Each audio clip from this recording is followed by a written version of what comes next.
Hello everyone. Welcome back to another vlog అండి. ఈరోజైతే చిన్నుకి స్కూల్లో అయితే ఇండిపెండెన్స్ డే కాన్సెప్ట్ మీద ఫుడ్ యాక్టివిటీ అయితే ఉంది. దానికోసం అనేసి ఫుడ్ అయితే ప్రిపేర్ చేస్తున్నాను. ఎర్లీ మార్నింగే లేసి ఇంకా ఈ విధంగా అయితే ప్రిపేర్ చేసుకుంటున్నాను.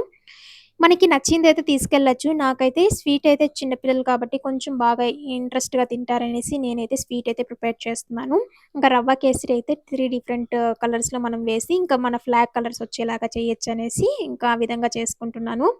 ఫస్ట్ అయితే ఇక్కడ ఒక కప్పు రవ్వ అయితే తీసుకున్నాను. ఆ ఒక కప్పు రవ్వని నీట్‌గా అయితే వేయించేసుకొని పక్కన పెట్టేసుకుందాము. ఆ తర్వాత అదే ప్యాన్‌లో ఇంకా 3:30 కప్పు నీళ్లు వేసేసుకునేసి, నీళ్లు బాగా మరిగిన తర్వాత రవ్వ కూడా వేసేసుకునేసి ఉండలు లేకుండా అయితే బాగా మిక్స్ చేసేసుకోవాలి. ఇంకా ఈ విధంగా బాగా మిక్స్ చేసుకుంటే మనకి కొంచెం చూడండి ఈ విధంగా గట్టి పడుతుంది. ఈ విధంగా 2, 3 నిమిషాలైతే ఫ్లేమ్ అయితే లో ఫ్లేమ్‌లో పెట్టేసుకొనేసి చేసుకోండి. లేదంటే మాడిపోతాయి అడుగున. ఇంకా ఈ విధంగా బాగా కన్సిస్టెన్సీ వచ్చిన తర్వాత ఈ టైంలో అయితే షుగర్ అయితే యాడ్ చేసుకున్నాము. చక్కెర కూడా మనం ఒక కప్పు రవ్వ యాడ్ చేసుకున్నాం కదా! హాఫ్ కప్పు షుగర్ అయితే సరిపోతుంది. మనకి స్వీట్ కొంచెం ఎక్కువ, తక్కువ తినేవాళ్ళు ఉంటారు కదా! దాన్ని బట్టి మీరైతే అడ్జస్ట్ చేసుకోండి. నేనైతే ఇక్కడ ఫస్ట్ 1/3 కప్ అంత యాడ్ చేశాను. ఆ తర్వాత మళ్ళీ కొద్దిగా అయితే షుగర్ అయితే యాడ్ చేసుకున్నాను తక్కువుందనేసి. ఇంకా 2 టేబుల్ స్పూన్లంత నెయ్యి కూడా వేసేసుకునేసి ఇంకా దీన్ని మొత్తాన్ని బాగా మిక్స్ చేసేసుకున్నాము. ఇప్పుడైతే ఈ రవ్వ కేసరినైతే 3 భాగాలుగా డివైడ్ చేశాను. 3 పార్ట్స్‌గా కలర్స్ మిక్స్ చేయడానికి కోసమనేసి. ఇంకా వేరే పాన్ పెట్టేసుకునేసి అందులో 2 టీ స్పూన్లంత నెయ్యి వేసుకొని ఇప్పుడైతే మనకి కలర్స్ ఉన్నాయి కదా! ఈ కేసరి కలరు అలాగే ఇంకా గ్రీన్ కలర్ 2 కూడా మిక్స్ చేసుకోవాలి.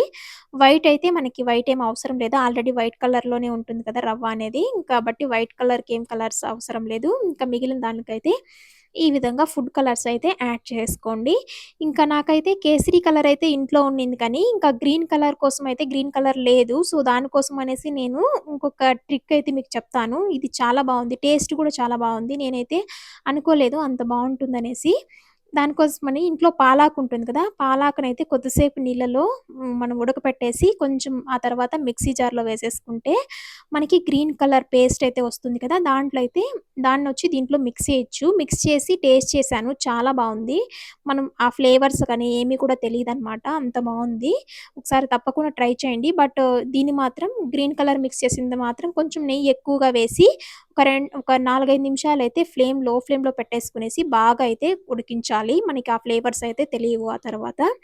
నెక్స్ట్ ఈ 3 కలర్స్‌ని కూడా ఒక లేయర్స్ లాగా ఫార్మ్ చేసుకొని మనకి ఏదైనా బాక్సుల్లోకైతే సర్ది పెట్టుకోండి. నేనైతే ఇక్కడ గ్లాస్ బాక్స్ ఉంది. దాంట్లోకైతే సర్దుకుంటున్నాను. ఫస్ట్ అయితే ఈ విధంగా హాఫ్‌కి అడ్జస్ట్ చేసి ఈ విధంగా పెట్టాను. ఎందుకంటే క్వాంటిటీ తక్కువుంది గదా! అందుకనేసి హాఫ్‌కైతే అడ్జస్ట్ చేశాను. మంచిగా లేయర్స్ రావాలనేసి. తర్వాత ఇంకా ఇదే విధంగా పంపిస్తే పిల్లలందరూ కూడా షేర్ చేసుకోవడానికి కొంచెం ఇబ్బందవుతుందనేసి నేను ఇంకా వీటినైతే చిన్న చిన్నగా అయితే స్క్వేర్స్ లాగా కట్ చేశాను. మనకి నచ్చిన షేప్‌లో అయితే కట్ చేసుకోవచ్చు. చూడండి ఇక్కడ మనకి 3 కలర్స్ అయితే చాలా బాగా క్లారిటీగా కనిపిస్తున్నాయి. చాలా బావుంది. ఇంకా పిల్లలకి ఇలాంటి కాన్సెప్ట్స్ అయితే పెడుతూ ఉంటారు స్కూల్‌లో. ఒకసారి మీరు కూడా ఎప్పుడైనా ఇలాంటి కాన్సెప్ట్ పెట్టినప్పుడు ఈ విధంగా ఒకసారి ట్రై చేయండి. తప్పకుండా పిల్లలకైతే నచ్చుతుంది. అలాగే మంచిగా అనిపిస్తుంది చూడ్డానికి. నేనైతే ఈ ఇండిపెండెన్స్ డేని ఈ విధంగా మా పాపకైతే చేసి పంపించాను.